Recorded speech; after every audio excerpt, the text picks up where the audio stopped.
everybody. I'm Dr. Cindy Howard, a chiropractic internist and nutritionist, and your host of the Positively Altered podcast. I'm also an author of my new book. Well, maybe not so new. It's been out for a year, but still new for some of us. Positively Altered, Finding Happiness at the Bottom of a Chemo Bag. You know, on my journey through Hodgkin's lymphoma, I utilized a whole lot of different therapies, and one of them involved sticking myself with needles. My next guest has actually also stuck me with needles. We're going to tell the story of how that happened. We did know each other by the time that happened, but still, it was an interesting experience. And more importantly, how sticking needles in you can help with things like menopause, fertility, headaches. I don't know, probably almost everything. So stay tuned. We're going to take a quick listen to our sponsors because they're really important to me. And then we're going to come back. I'm going to introduce you to my next guest who might even demonstrate needle sticking. It is called something else. We'll share it with you in a moment.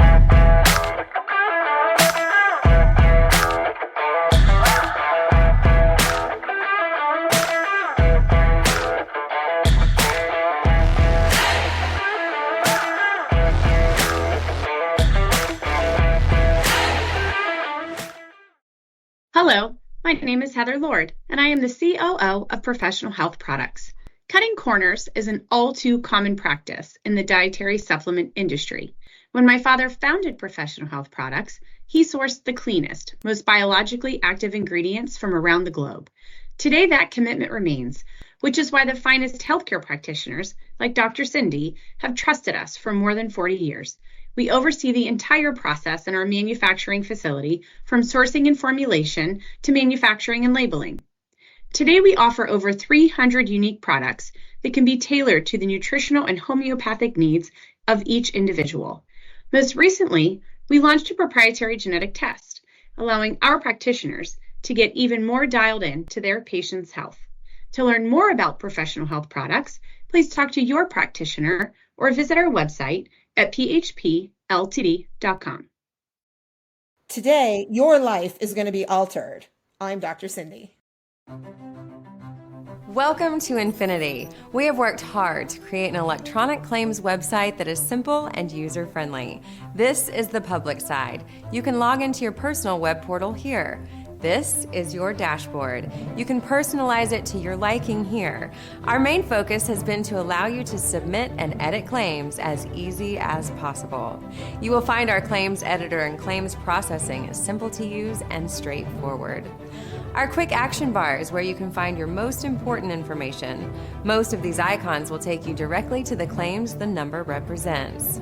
You can easily view if you have any messages in your inbox of any unread alerts by looking for these blue numbers. To view the rest of our training videos to get the most of your Infinity experience, click this icon. We hope you find this web portal simple and easy to use.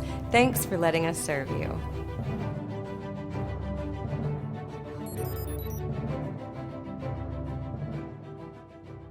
I'm Dr. Cindy. Who wouldn't want to join me for the Positively Altered podcast? Welcome back to the Positively Altered podcast. I am your host, Dr. Cindy, and I am excited today to share this time with my dear friend, Dr. Kris Tohtz. Kris! Hey. She's so excited. I love that. So Dr. Kris, you know what? You're going to have to help me. I don't even know how long we've known each other, where we met, but I will tell you that Dr. Kris's background is absolutely unbelievable. Not only as a chiropractic physician, and she graduated, like number one in the class or 1.5 or half. Were you a half? You were like probably, the top half. Probably a half. Yeah, probably a half. Okay. She was the top, which I was like somewhere in the middle. So she was so we didn't share the same podium, I'm sure. But anyways, nerdiness love. She was in the top half of the class. She's certified in all kinds of techniques. She's been to China for more than 6.5 minutes to learn some amazing things about acupuncture. Yes, that's the word that describes sticking people with needles. And I want to talk a lot about that and a whole bunch of other things, because a lot of people are scared of needles and acupuncture or don't know what it is. And we want to create an environment today to take away that fear.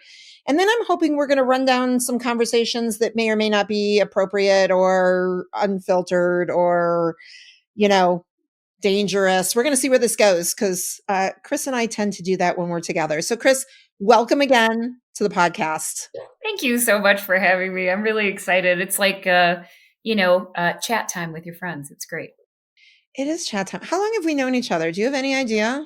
I was trying to think about this when you had asked me to come on here, and I mean, definitely well over 15 years. I mean, yeah, it's been a while. I mean, we met when we were 12, right? I mean, like, listen, I look amazing for 72. I don't know what you're talking about, 12, but I look I was like fabulous 70, for girl. Yeah, 72. 70. 72. Yeah, it's the water. I drink a lot of water. It really helps my skin look young. Mhm. Well, I do remember though, we were at an event, we were on a panel discussion. I believe it was about women. Yes. Mhm. We It usually was talk about women and women. sex. Yeah. It was great. Women and sex, or sex and women, which was Sure. it doesn't matter. Yeah, it doesn't matter, both. And I was in the middle of a hot flash. I was dripping. I mean, like literally sweating and dripping. And you said, "Oh, I can help you with that. Would you like me to stick some needles in you?" And I went, "Yes, please." And next thing I know, of course, and I'm very familiar because I do acupuncture as well, there was a couple needles sticking out of my ear. And sure enough, a couple minutes pass, and I got way more focused on the women and the sex conversation than the sweat running down my face. So thank you for Oh, helping you're it very go out. welcome. Because I got to tell you, I mean, I'm sure you've also had this discussion with a lot of your other female patients. And the one thing I will appreciate about our generation is that we're not tolerating any of this noise with menopause at all, right? Like I was on a seminar and a woman, which I thought was genius, was like, "I'm not raw dogging menopause." And I was like, whoa. I was like, but it's true, right? I was like, none of us are willing to put up with it. The hot flashes, the brain, right? Where you get in the brain fog, the weight gain, we're talking about it. And especially like conversations that you and I have had and stuff that we've taught on, like we talk about this stuff. And like if acupuncture is one of those things, if functional nutrition is one of those things, right? And it should really be all of these things, right? That come together. These are the things that we should be bringing to our patients, to our friends, to everybody, because you shouldn't have to suffer just because your periods went away. And I'm just going to say white pants win all the time now. So great. What? White pants win. I love that. There's a t-shirt that says white pants win. White pants win. Yeah. I mean, like, this is amazing. Like, I had such heinous periods when I had them that you'd be like, oh, I've got like this week I can wear white pants and that's it. And now I'm like, white pants whenever. So genius. I love the white pants. I remember a time as I was walking through, and I going through chemotherapy with Hodgkin's pushed me into menopause, and then I pulled myself out, which was probably the dumbest thing I could have ever done. Right? Like, why would you? Like a good idea at the time when, yeah. Right? I'm like, no periods, no fun. Periods, no fun. And then I wound up actually having a period for 31 days straight. I remember speaking. I was actually in Florida. I was speaking. My boyfriend was traveling with me. I ran out of pants. And for me to run out of pants is, I go away for 2 days and I pack for like 6 weeks. We don't travel light. Yeah. Mm-hmm. Yeah. So I don't ever run out of pants. And I was standing, okay, spoiler alert, this kind of sounds a little gross, right? But like I was standing and speaking, and thank God I was only wearing black pants because I could literally feel as I was talking, right, that the drip down, yes, the inside of the leg, because I speak for more than, 32 minutes at a time. And yet when you've got a really heavy period walking through perimenopause into that end game, sometimes it doesn't matter how many pads you stack inside the underwear, it's going through. Correct. Right? Yeah. The period panties, the cup, the pads, all the stuff, right? I remember sneezing, talking to a patient, and I was like, hold please. Out the door, right? And I used to keep same thing, pants, underpants. I used to keep all this extra stuff in my office all the time. I kept a towel in my car, right? It's like when people talk to you about dysfunctional bleeding, you have to ask these questions, right? And ladies, those of you that are listening, none of that is normal. It should not happen, right? But it can happen. And even to the best of us that are trying really hard to take care of ourselves the right way, it still happens. It's funny. You just said when you sneeze, one of my favorite sayings that that I hear you when you stand up on stage, and it's actually, in regards to incontinence, is the sneeze pee, right? Yeah. The sneeze pee. And I think we've all done that on some level, right? Where you kind of knock your knees and squeeze the inner thighs and just hope it doesn't leak out. Because again, we secretly do the knack. We don't even know we're doing it, right? You're like, oh, one's coming, and you just cross your leg and you're like, ooh, we good? We good. Okay. When you do it that dainty, that cute little sneeze that you just pulled off, nobody's going to notice, right? Because it was just so pure what you just did. It's so pure. That little sneeze. little sneeze poo. All right. So, Yep. so menopause, so let's just be clear. Menopause can suck for a lot of us, right? There's so many. Yeah. Right. Because at the end of the day, you should just stop bleeding and go, oh, it's been a year. That was lovely. I mean, that's really how simple it should be. I Yes. love that when you hear those stories, right? Women was like, I had one hot flash. I think it was a hot flash. I don't know. My periods just stopped. And I was like, you did that correctly. And like, this is usually not the story we get, you know? No, the rest of us screw it up pretty darn good. Solid. Right. Right. Solid. So in your opinion, from what you've seen with women then too, if we were the female that went through the mood swings, the cramps, wanting to kill people for no reason, crying, you name it, right? The symptoms, what are the chances we're going to go through menopause in a bad way as well because we weren't balanced in the first place when we were menstruating regularly? For sure. And a multitude of our mentors had said this to me, and I was trying so hard to get it fixed before it went in. And they were like, whatever problems you have before menopause, you will take with you with menopause, and they will be 10 times harder to get rid of. And I was like, okay. I was like, I've been crazy for years. I was like, this isn't magically going to go away. And like, I think the beauty and wisdom is like, as we age is like really, and just the same thing with you having, going through chemo and everything else.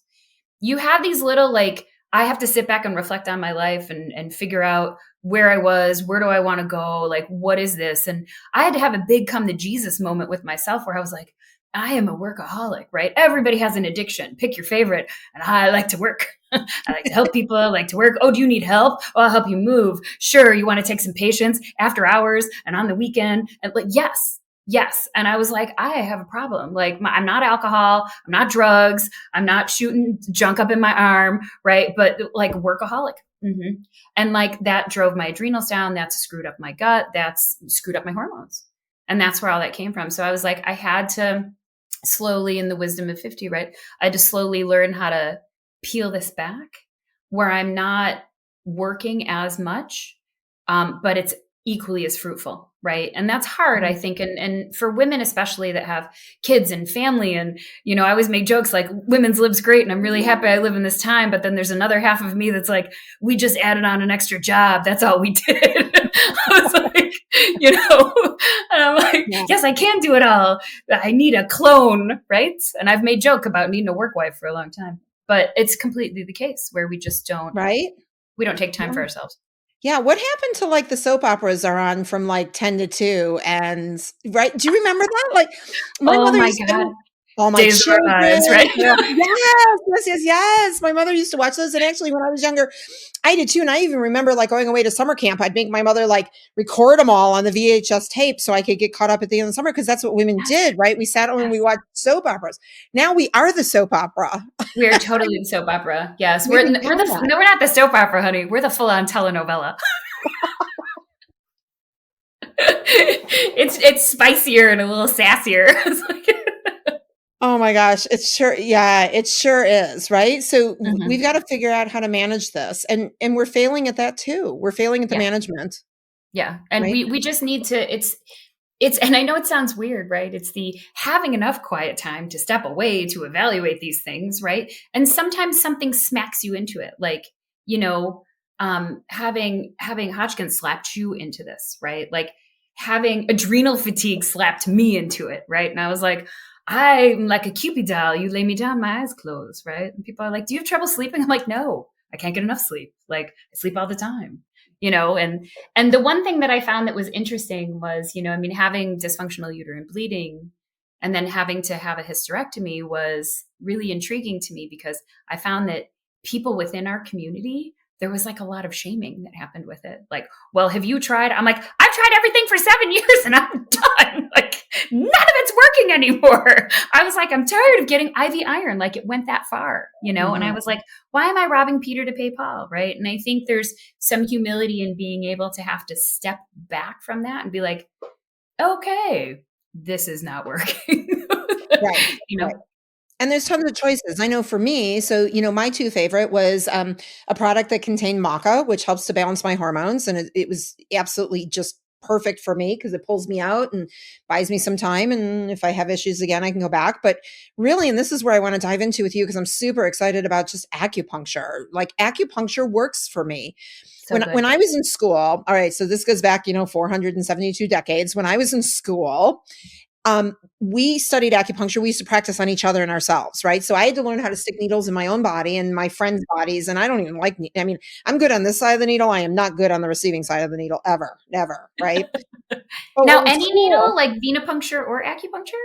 oh my gosh, when we did venipunctures in school, I had to draw you Mhm. first because when you drew me, I was laying on the floor half passed out with an ice pack behind my Oh, head. no. Oh, Okay. yeah, and if you don't know what you're doing and you're gonna draw my blood, I'm And out for then the the count, fishing around. girl. Oh, Yeah.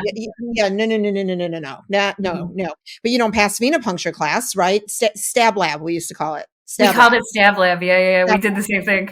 Yep, stab lab. So you don't pass unless you do this, right? So I am not a big fan of needles, but really the acupuncture needles are so tiny. They're really virtually painless. I never say 100% because yes, you can feel them going in, but it has made a huge difference. So tell me, why does acupuncture work for me? Why will that work for some women? Not only for men and not even just women, right? For all kinds of crazy conditions. Why does acupuncture work? Sure. So the thing that I find interesting is, the acupuncture's been getting so much guff for a really long time, because you can't do a double-blind placebo-controlled study while you're still poking someone with a needle, right? Okay, I get it. Is it on the point? Is it not on the point? The dry needling people, for as much as they get a lot of flack, right? But the dry needling people are doing some super solid research on the neurophysiology of what's happening with needling. So kudos to them, because the research is great. If anything, the physical therapy community is really good about research. That's one thing I will say. So, what it does is when you put the needle in the body, it secretes, it causes your body to produce its own endorphins and enkephalins. So they're your natural painkillers. But then it also changes nitric oxide expression. So it changes vasodilation and blood flow rates. So that's one of the reasons that it'll help you turn around and help with hot flashes. But it has a full on effect on the HPTAO, you pick them all, right? Your access for all of your hormones, it comes from brain down. And so, they've done studies where they've had women that have gone in for fertility, and they're doing some specific acupuncture points that they'll use for fertility. And they can see changes in leveling out of how the hormones are produced. So if you or I do this, like, let's say for a fertility patient, and we're having them do fertility awareness method where they're taking their temperature in the morning, right before they wake out of bed. And we have them chart that. If they end up with a pattern that sort of looks like this, they call that a sawtooth pattern.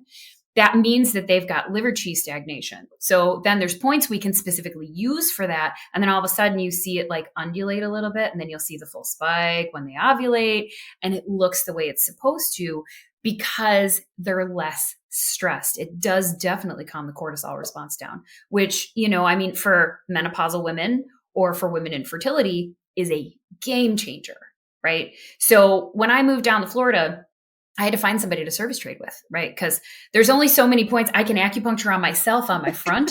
I need my back done, right? Because the points on the back are really good when you get energetically depleted. Those have a tendency to work better for people with deficiency. So if your patients are really tired, they're really fatigued, or they have local back pain, that also helps them. So yeah, so there's all kinds of research now, thank goodness, that's coming out about this, which is really great. It is great. I remember I got trained not only in school, but through the International Academy of Medical Acupuncture. And I think I memorized, correct me if I'm wrong, I know there's over 2,000 points in the human body, correct? Mm-hmm. Yeah, there's Yeah. the biggest ones that they study are like 361 major points, but the thought process is there's like 2,000. And there's a consortium that meets in China every 4 years, which I was lucky enough to actually weirdly end up at it. And, in China, they're still like, yay, smoking indoors is a great idea, right? And so I went to this thing and I had to leave after one because I was like, right, coughing my brains out. But they were literally arguing about the minutia of exactly where is stomach 36, right? So and so they go through this stuff yearly, and they'll pick major points to make sure, and they present research, and it was actually really cool to be there. But yeah, it's something I wasn't expecting, but one of my interpreters who was in acupuncture school was like, hey, there's this thing, you want to go to it? And I was like, what? Yeah, so it just turned out great.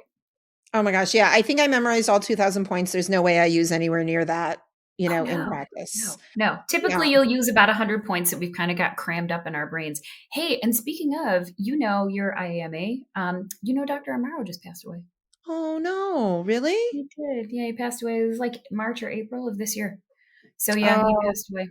It's just a So bummer. it is a bummer. Amazing, talented human being. And I'll tell you, so my Dr. Amaro, John Amaro's story is that when I was taking his class, that's who I got the certification through. When I was taking his class, I obviously was stressed even back then because I mistakenly walked into the men's bathroom intending to use the women's bathroom. And there he was standing at the urinal, urinating. And I went, oh, so sorry. And just turned around and walked back out. And he just blew it off like it was no big deal. And, nowadays, I guess you can walk in any bathroom you want, but back then it was pretty taboo to share a bathroom. So did you see at our alma mater, they switched the bathroom locations? So the men's are on the women's and the women's are on the men's on the first floor. And so like, I almost did it. And you know how many times like I've almost autopiloted it into the wrong bathroom. Well, in college, I used to use the men's bathroom on purpose because A, it was cleaner and B, it was faster. Short lines, man. Mm-hmm. Yeah, they go very quickly. We do not urinate quickly. Mm-mm. Well, there's an art form to peeing quickly. I think you can do it. I do. I think you do. I think it depends on your clothing, right? Like jumpsuits. No, I like, God bless the ladies who look so cute in them. I was like, I'm like, how do you pee in that? That's the first thing I'm like, I don't want to take all my clothes off in the bathroom to pee. Right. So yeah, so it makes me think of two things. So I actually you're going to love this. I had I think I still own it. I actually had a full body pantyhose to wear under a very tight dress that I once wore to a wedding. And in the crotch of the pantyhose was the slit so that I could just hold it apart and urinate through it and hope I didn't get any on the pantyhose. Yeah. Genius. Yes. I had a pair of Spanx once. And I was like, oh, that's so you don't have to take these off because, you hold them up and you're like, are these for a toddler? Right. And then you put them on.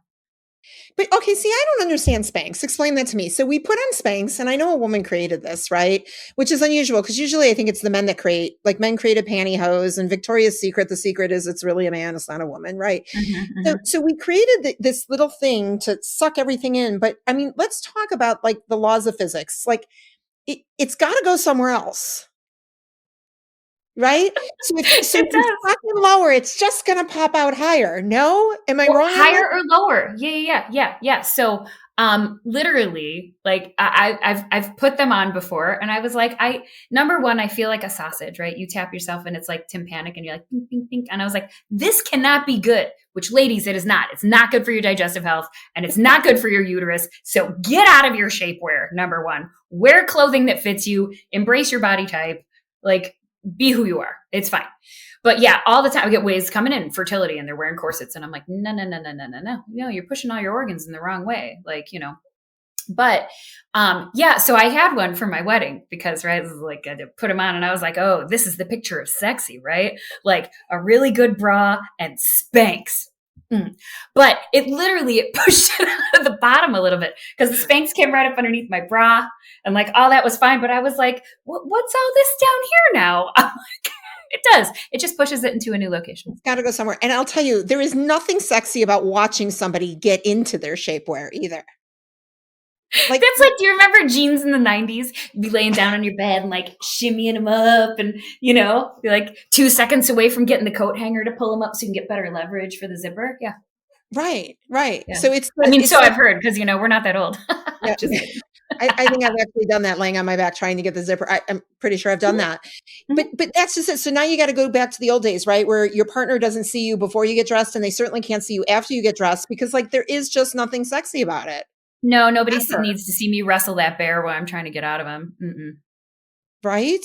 No. So then I remember, okay, so as long as we're being completely just, we're sharing stories here, then I remember having a time, and actually it was probably in my, 40s. So I certainly wasn't young and I don't even think I was drunk where, I used to wear these really long tunic kind of type shirts. So sleeveless, but they'd be long, with a cute pair of boots. And I can't tell you how many times, like I would forget that it was behind me and then I would just go pee on my clothes because I would forget to like move it out of the way for my rear end. Yes, because it's an asymmetrical hemline and you have pieces that are, yes. Dip them in the toilet, tuck them in your pants. or your underpants the wrong way. Oh yeah, girl, we've all done this. And God bless, hopefully you have like some good female friend that looks at you and was like, come here, honey, pull that out for you. Yeah. Before you embarrass the bejesus out of yourself walking around with your shirt tucked in your underpants and your boots. The good friend takes a picture to post on Instagram before she tells you, so that you get the before and the after. You've got to get a good giggle on it, right? Have to. I'm so happy social media wasn't around when I was younger. Right, with the toilet paper hanging out from the back end, and yeah. Girl, there'd be lots of things. People be like, "Is that you that I saw?" I'd be like, "No, that wasn't me." No, I don't wear that shade of toilet paper. You've got the wrong woman. For sure. So let's talk fertility. So I don't know about you, but I can't stand the word infertility. Oh, it makes me nuts. No, I was like, and women come in all the time and I hate that. They're like, oh, I have infertility. I was like, so says who? I was like, there's so many ways. Number one, people can be fertile. I was like, but number two, I was like, and the other thing that bugs me about this is that women mostly take this onus on completely themselves. And I was like, it takes two people to make a child. I was like, whether you're using a donor or whether you're using, your partner's sperm or whatever the case may be, I don't really care how you want to become a parent. It doesn't matter to me. My goal is to make you the healthiest human being, because everybody wants to get pregnant, but then they don't think about the pregnancy. And I was like, oh, no. Now we have to make you healthy enough to get you through said pregnancy. And then wait for it. Take care of that baby when it comes out of you. Oh, and for the rest of your life. Correct.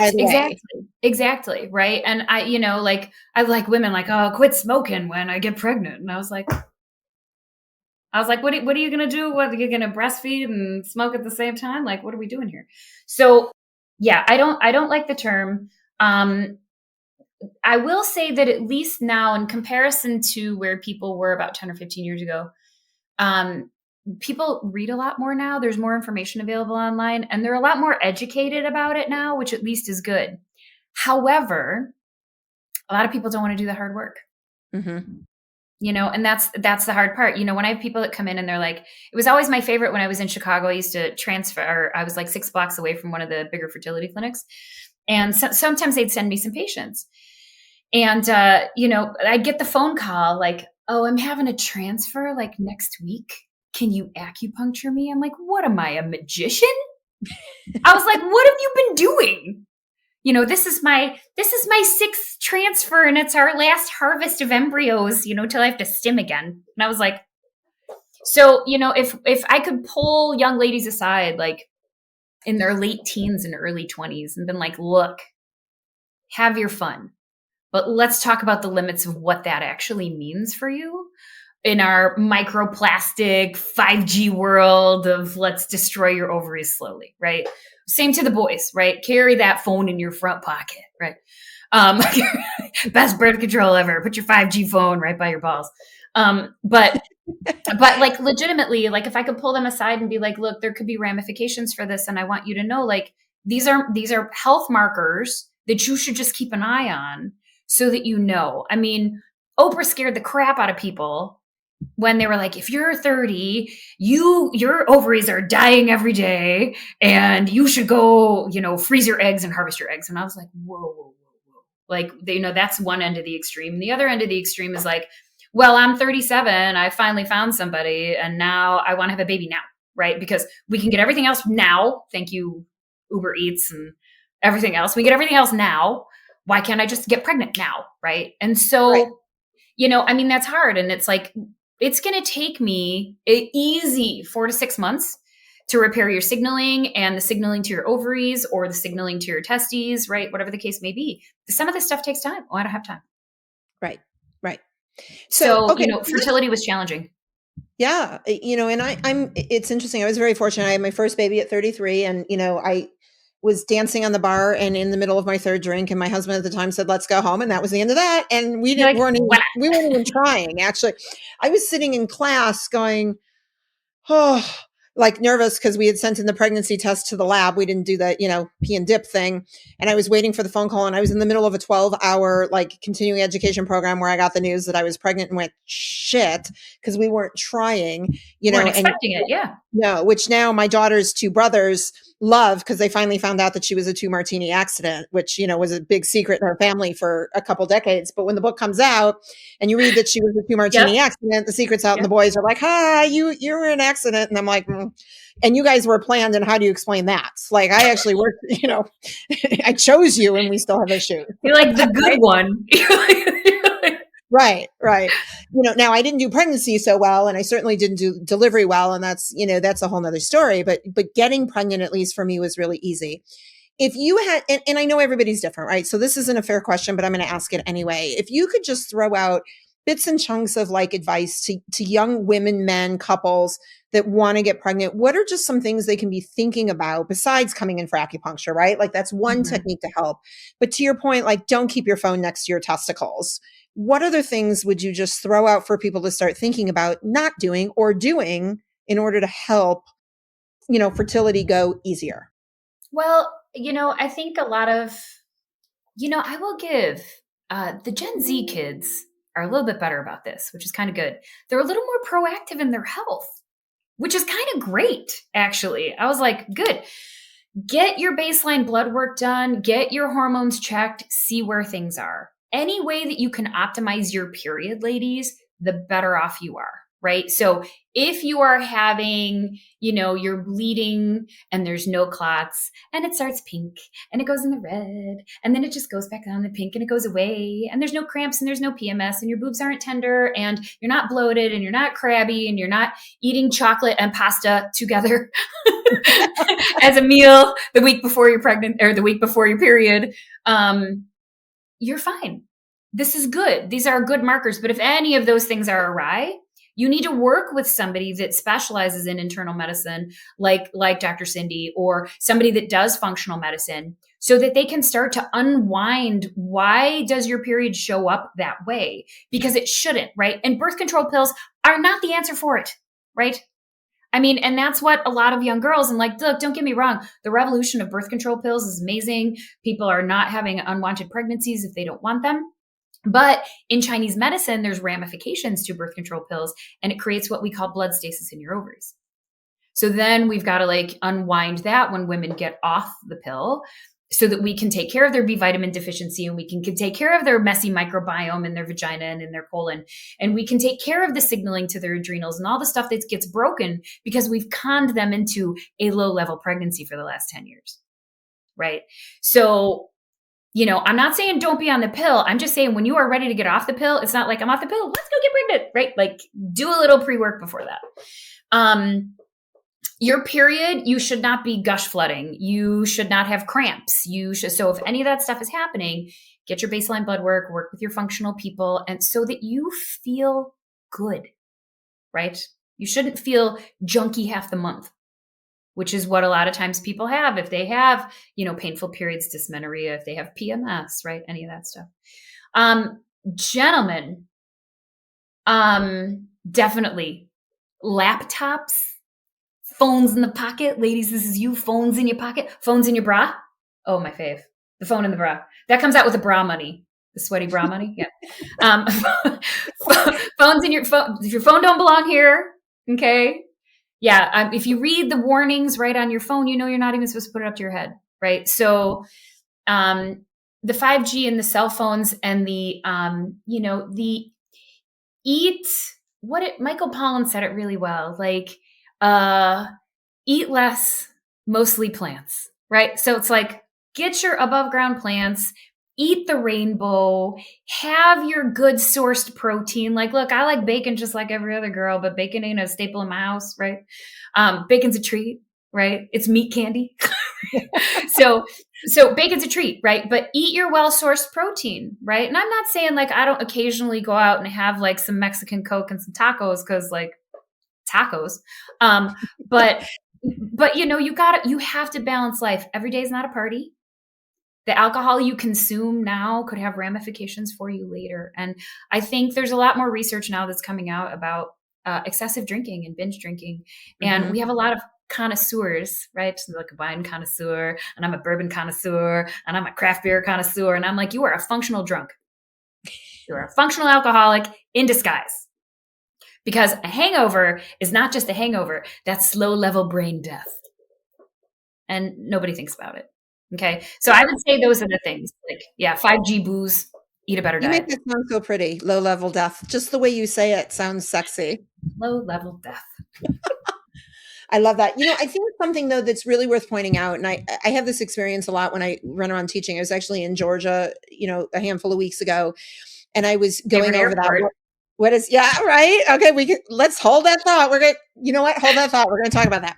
Okay. So, and it was interesting, and I was going over what it is to be normal versus common. And I love those words, right? Like my mother used to call me out of school. I would curl up in the fetal position. She would give me a glass of blackberry brandy. That was my tonic.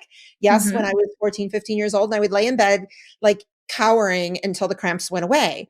And it was normal because lots of women had that. And I want everybody to realize that what Dr. Kris is talking about is very common, but there's nothing normal about it, right? Normal is a period every month, no symptoms. You wipe, there's blood, it's red. Oh, it's here. Almost to the point where you don't know. I mean, we laugh, I have a daughter, and when she was younger, the boys would be like, it's coming, isn't it? And I'd be like, it is. And they're like, she's a bitch. And I'm like, she is. And in 3 days, she won't be. So just don't talk to her for 3 days and it will be fine. Honey, I was in a sociology study in college, and I called up my brother, and I was like, when you're totally unaware of self, right? I'm like, hey, Bill, I'm like, do I get PMS? And he's like, bitch, I can tell when you're going to have your period over the phone. I was like, okay, noted. Thank you. So I get it. Yeah. The fact that we almost need a she shed, that's hard to say, a she shed in the backyard, right? To move out for the time period, and yet we think everybody else should move out because it's totally not us. It's us. It's us. Mm-hmm. It's us. Yeah. I owned that.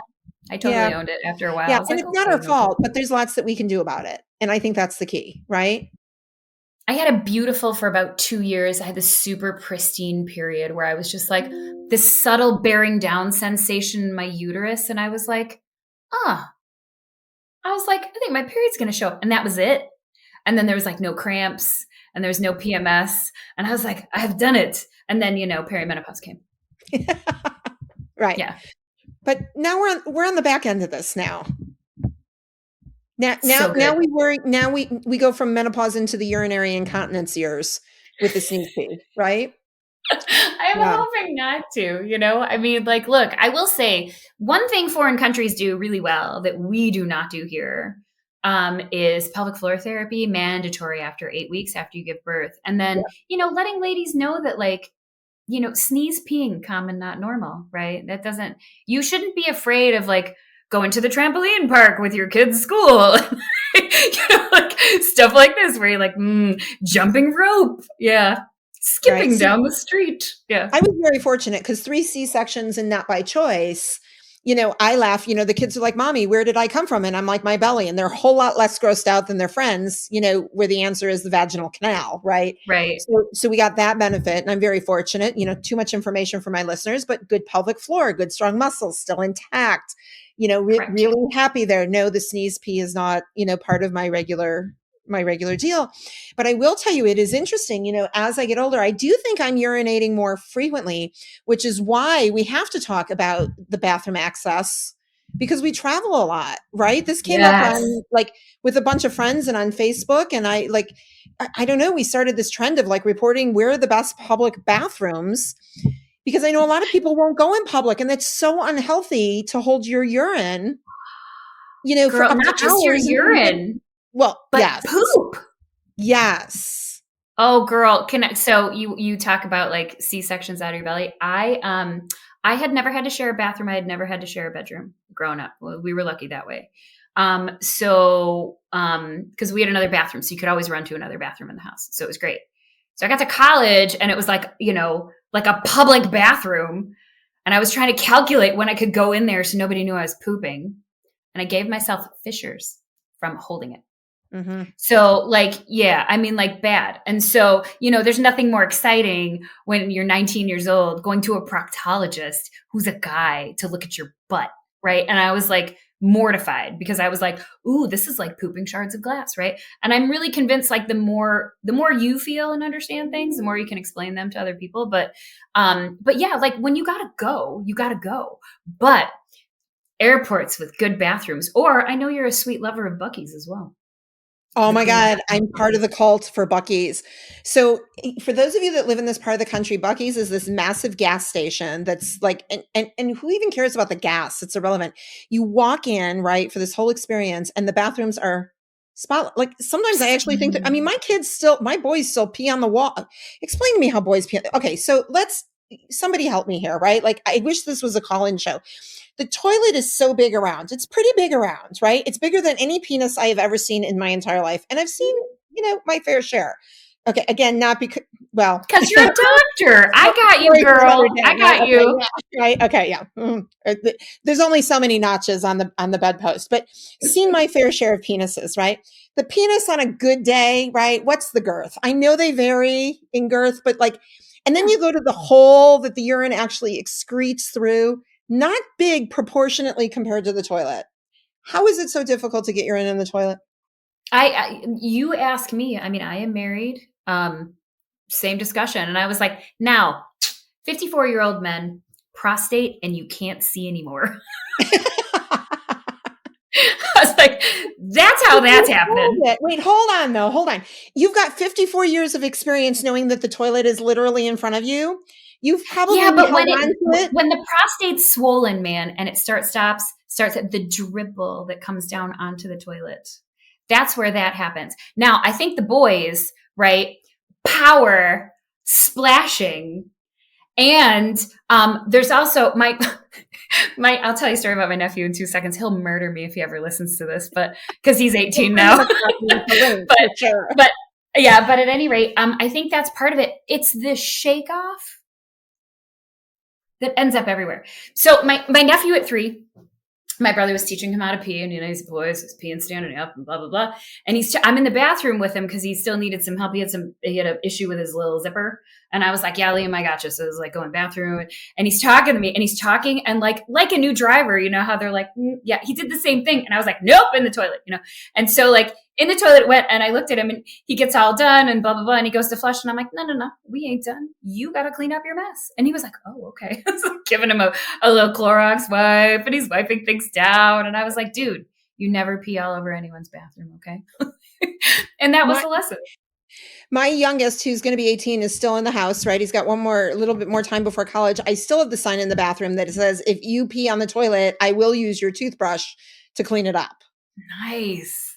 Yes. Right? It's unbelievable. And I get it. Okay, the shake pee. But now let's talk about this. Because then the boys that don't shake wind up dripping all, and then you got the wet. I mean, the dirty, weird drip marks on the floor. Well, the floor, and then on your pants, and then they don't care because then it dries.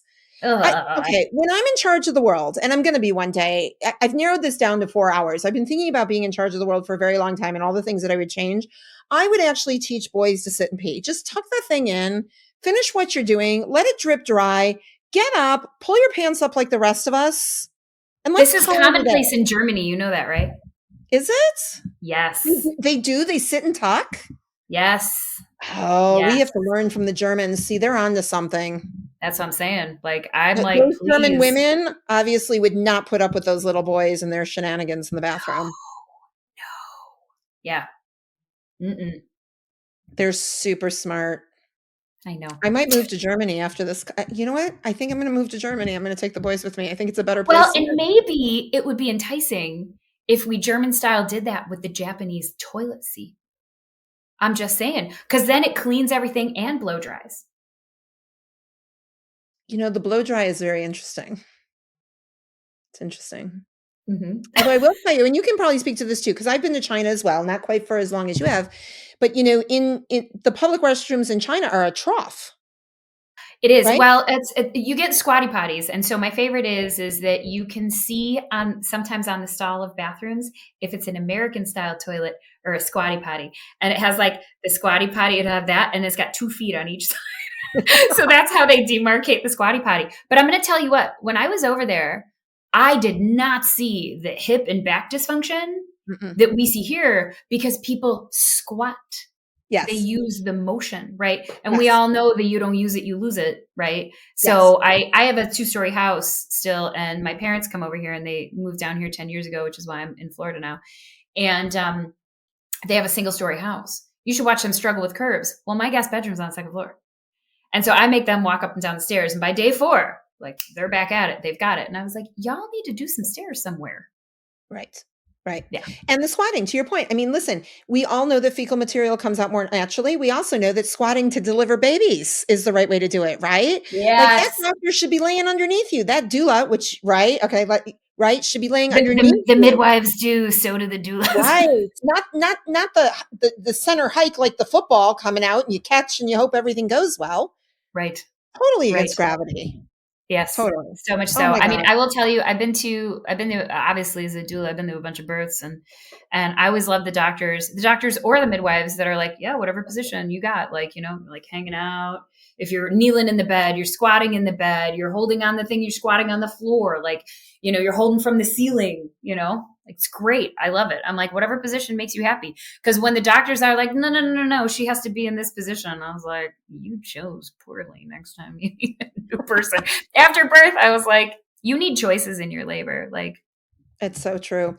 Oh my gosh, Kris, this is so much fun. You know what? I hate to do this because I just love talking to you. And I think that there's so many more things we can cover. So there will absolutely one day be a part 2. But I got to take a quick break so that we can listen to our sponsors. And then when we come back, I want to rapid fire some questions at you just to see what you come up with. You up for the game? Genius. Sounds good. All right, everybody sit tight. Don't go far. Take a quick listen. We'll be right back. This is your weekly dose of Dr. Cindy, the Positively Altered podcast.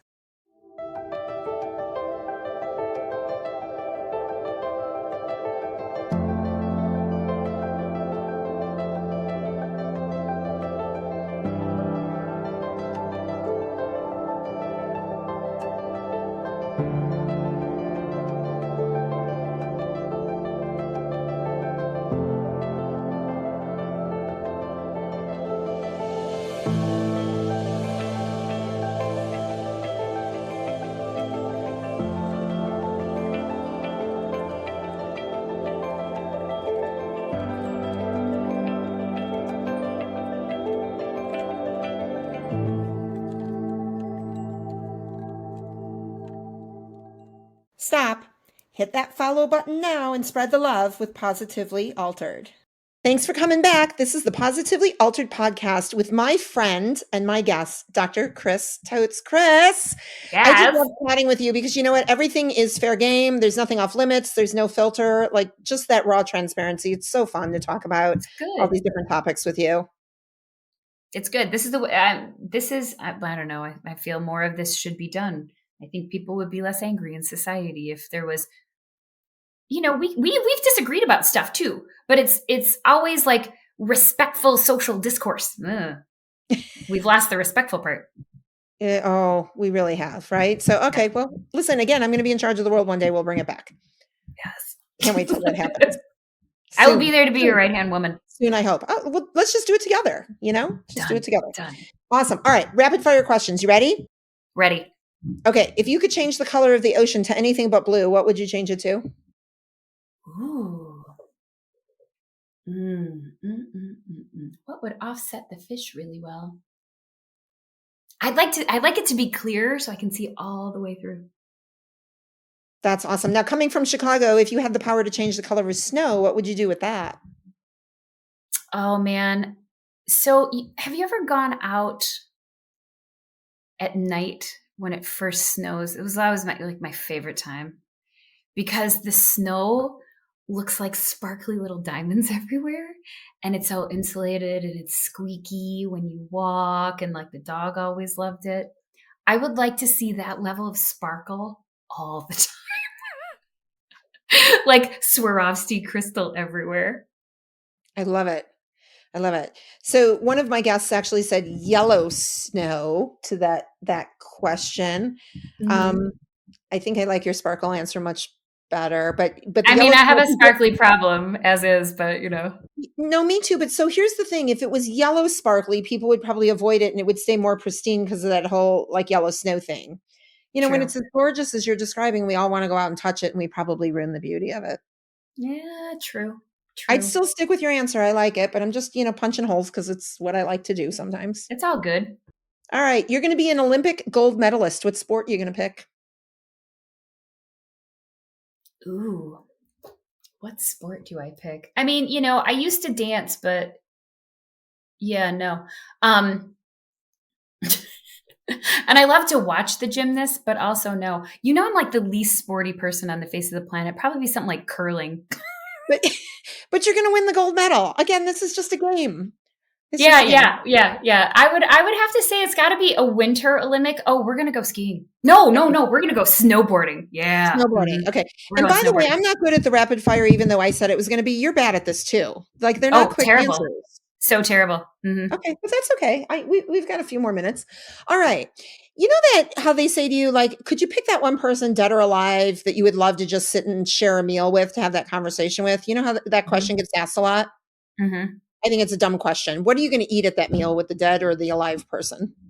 Oh, all the shit I can't eat on the regular. It's going to be some giant cheesy pasta dish with some really amazing seafood and some greens. Yes, that's what I'm having. Mm-hmm. See, now there was no thought needed for that one. You got that Zero. one. No, I love food and can talk about food endlessly for hours. Yes. Mm-mm. What's your favorite meal that you cook, not that you would order? Oh, that I cook? So I make a really mean polenta with mushroom and chicken with some like sauteed greens. Is there any food you will not eat? No, I mean, I don't, by premise, I don't eat gluten and dairy, but it's not that I don't like it. I love it. I'm not a giant fan of offal. If it's prepared well, I'll eat it, which I find humorous that it's called offal, but it's spelled OFFAL. What is that? Offal, organ meat. Oh, okay. Yeah. Fair enough. Just not a giant fan. Yeah, my grandmother, who I miss dearly, I had a great relationship, but it was very difficult going to Manny's Deli in the city of Chicago with her because she would order tongue. Manny's. Manny's. Manny's. Do you remember Manny's? Which I actually think they should have renamed. Like, even though it is tongue, I think we should call it something else if you're going to eat it. Like, you could use the Spanish name. We'll just call it lengua. It just sounds nice. Because I'll eat me some lengua tacos, but I won't eat tongue tacos. Right. See, and I would order that on accident, not knowing what it was, if somebody told me it was really good. Mm-hmm. So tasty. Yeah, I had that experience in China. It was like, don't ask, just order. And I went, yeah, okay, I picture ordered off menus a lot, and that's how I learned the word spicy. I love it. When they were yelling Lee at me, I was like, oh, okay. That's what that means. Ooh, covered in wasabi. Mm-hmm. Yes. Okay. If you could be a professional actress, dancer, although you did dance, well, let's do it this way. Professional singer, actress, or musician, what would you pick? Oh, music. And what would you play? I would, so very torn. My grandmother was a drummer. And I love the violence of drumming, right? I'm totally unmusically capable. I can't sing. I can't read music. I can't nothing. But I secretly really love the guitar as well. And I rock out. Well, when you play by yourself, you don't have to be good. That's what I hear. That's how I sing, and nobody complains. Me too, girlfriend. Me too. I could clear a room in 8 seconds. It's a talent most people don't have. All right. Last question. You ready? This is a big one. What was your favorite thing about doing the podcast today? Oh, always just seeing your smiling face and having chats with you because, when we run into each other at seminars and conferences, and I've affectionately referred to as I'm going to call you my fairy god sister because I called you my fairy godmother and you're like, I'm not that old. So I'll call you my fairy god sister because Cindy's helped me get some gigs for sure. But yeah, we don't always have a lot of time to sit and chew the fat because we're hobnobbing and networking and being thankful to our sponsors and helping them. And there's just a lot of duties. So the fact that I said duty, but the fact that we had scheduled time to just hang out and BS is always a pleasure. Oh my God, I love it. And you know what? That's the good thing about these conversations is I would not hesitate to say, you know what, Kris, I got to go poop. I'll be right back. And I would expect the same from you. Right. Not be like, hope everything comes out okay. Right? Mention my name, you'll get a good seat. Okay, there's some bad jokes, right? Bad jokes. All right. So now for everybody listening, how do we follow you, find you, check out what you're doing? And if we're a practitioner, how do we learn acupuncture? Because you are absolutely brilliant. And I want people to take courses and learn how to spread the wealth, using an amazing modality. Oh, thanks. So we teach, so I have a small team of people that work with me. So I have a business partner, his name's Dr. Gary Eastat, and we founded a company called Fusion Care. And the care stands for chiropractic, acupuncture, and related education, because we're fancy like that. But so it's fusion-care.com, and you can find the links to online classes and live classes for where we're teaching. So I have an upcoming class that's coming out in January in West Palm Beach. So, if you want to escape the cold, my northern friends, and come down and study acupuncture and go to the beach. And, if there's water, there's alligators. So enjoy. But if you want to come down here, we've got classes there, but we've got classes all over I would say all over the US, but we all know, like, we don't get super far west because they don't let us poke people with needles. But yeah, so we've got classes for that.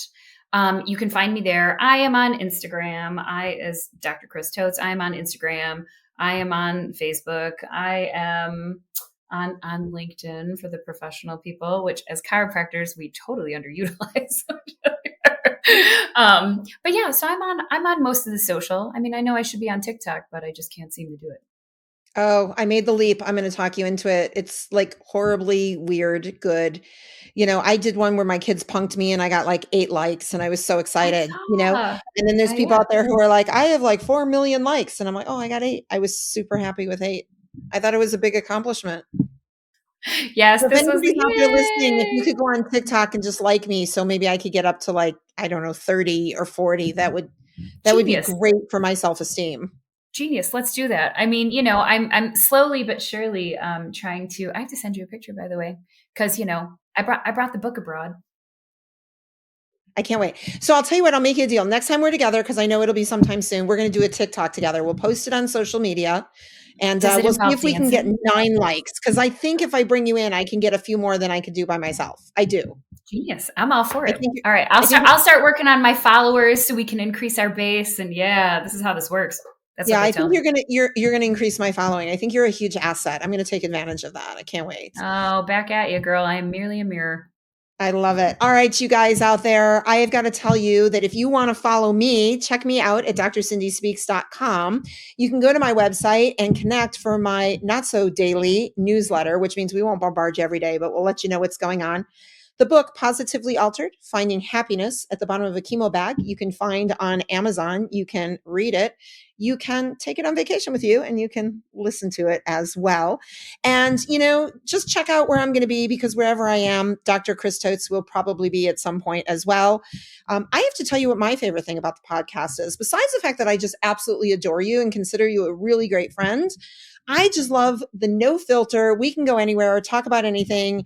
This had absolutely nothing to do with what our original plan was. And I absolutely love that we can just go and see where it morphs. And yet, you get the signal from the producer that like you're going too long. So that's how I know it was super fun, because I didn't want to get rid of you quickly. I wanted to keep you around. And that's what I enjoyed most about the podcast.